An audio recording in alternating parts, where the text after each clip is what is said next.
నమస్తే మిత్రులారా, నేను మీ శ్రీనివాస్ చౌహాన్ అడ్వకేట్. మిత్రులారా, ఒక కేసులోని విషయం ఏంటి అంటే, ఒక వ్యక్తి ఒక బ్యాంకు వద్ద నుంచి తన గృహ నిర్మాణం కోసము లోన్ తీసుకున్నాడు.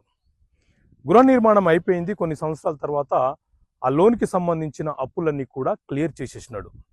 లోన్ అంతా క్లియర్ అయిపోయిన తర్వాత బ్యాంకు వాళ్ళు తిరిగి అతని యొక్క ఒరిజినల్ డాక్యుమెంట్స్ ఇవ్వమంటే ఇవ్వటం లేదు. దాంతో అతను కన్జ్యూమర్ కోర్టులో కేసు ఫైల్ చేసినాడు. సో బ్యాంకు వాళ్ళు కన్జ్యూమర్ కోర్టుకు వచ్చి ఏం చెప్పుకున్నారంటే, ఆ బ్యాంక్ పేపర్, అతని యొక్క ఒరిజినల్ పేపర్లు బ్యాంకు దగ్ధం కావడం వల్ల అవన్నీ కాలిపోయినాయి, అందుకే మేము ఒరిజినల్ డాక్యుమెంట్స్ ఇవ్వలేకపోతున్నాము అని చెప్పి కౌంటర్ తీసుకున్నారు. దాంతో జాతీయ కన్జ్యూమర్ ఫోరం ఏం చేసింది అని అంటే, మీ యొక్క సేవా లోపాలకు గాను మీరు అతనికి ఇండెమ్నిటీ బాండు అలాగే 25 లక్షల రూపాయలు జరిమానా చెల్లించాలని చెప్పి జాతీయ కన్జ్యూమర్ ఫోరం తీర్పునివ్వడం జరిగింది. ఈ కేసు నెంబర్ వచ్చేసరికి 2218/2018 ANR వర్సెస్ IDBI కేసు ఇది. ఓకే మిత్రులారా, థ్యాంక్ యూ. జై హింద్.